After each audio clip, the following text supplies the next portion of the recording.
काय असलं काय.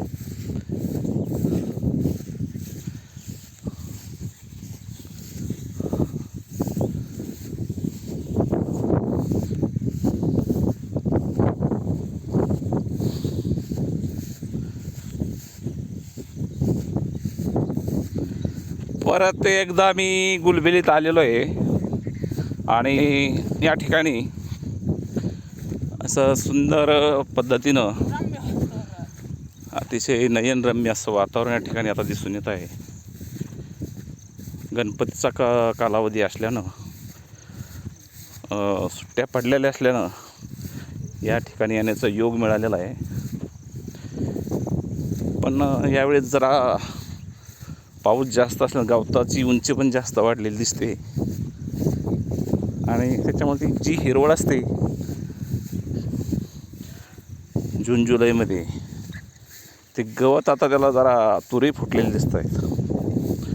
त्यामुळं असा हिरवागार म्हणतो ना अशी मजा येत नाही, पण ऊन आणि हिरवळ याचा आनंद घेताना खूपच मजा येते.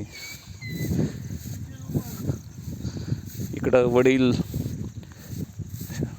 शेळ्या आणि म्हसाडं घेऊन या ठिकाणी आलेले आहेत आणि दिवसभर त्यांचा या ठिकाणी वावर असतो. आता म्हसाडंसुद्धा कावरे बावरे झालेले आहेत मला बघून. त्यांना वाटतं कोण आलं आहे हे बघा, रिॲक्शन बघा ते म्हसाडीची. हां, इकडं पण एक लपली आणि शेळ्या मस्त बघताय. ती पांढरी शेळीचा तिला वाटतं काय झालं आहे नेमकं. असं म्हणजे सुंदर वातावरण एकदम असं छान वाटतंय. आणि इकडं आता आमचा पुतण्या छोट्या फोटो काढताना नुसतं मोबाईल म्हणलं का सगळं काय विषय संपला.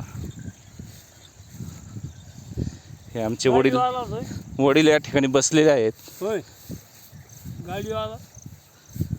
आणि बघा कसं वातावरणात एकटेच इथं असतात. त्यांना इथं जनावरे आणि इथं हा परिसर म्हणजे त्यांचा जीव की प्राण. ह्या जाळ्या ज्या दिसत आहेत हे वडिलांच्यामुळे ह्या जाळ्या वाढलेल्या आहेत बघा. ही झाडं सगळी,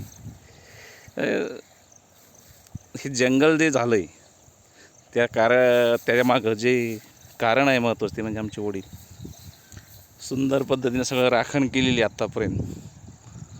बघूया आता काय होतं पुढं. धन्यवाद मित्रांनो, चला.